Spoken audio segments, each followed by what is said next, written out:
Ito mga kabayan, yung naputi ko na talbos ng kalabasa. Alam nyo mga kabayan, itong kalabasa, ito ay napakarami ding health benefits sa ating kalusugan.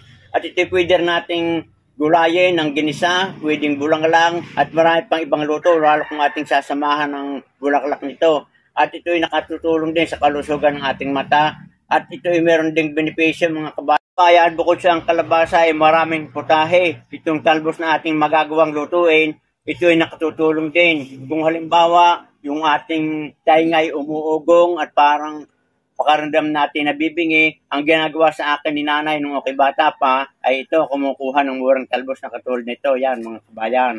Yan. At ito'y, pag nalasan ng ganyang pinaknabalat, yan ang inlalagay dito sa ating tainga at yan ay nakakatulong upang maibsan yung ugo, yung init, yung pananakit yan. Pwedeng subukan yung mga kabayan kung kayo malayo sa bayan at tayo ay medyo matagal bago makarating sa bayan. At ito ay nakakatulong yan, ginagawa sa akin ni nanay nung kayo maliit pa. At ito naman mga kabayan, ay akin namang ibabahagi sa inyo ang pamamaraan ng paglilinis nito bago natin gulayin. Dahil akala ng iba, basta lang natin gugulayin ng lalagay nito sa pag-uri. Hindi, yan mga kabayan, ay ating babalatan ganito. Yan. Aalisin natin yung pinakabulo, yung mga bali-balibos tangkayan. Yung mga kabayan, ganyan lamang pamamaraan ng paglilinis ng talbos ng kalabasa. Yan ang kinukuha natin. Yan, bago natin isama sa ating pagluluto.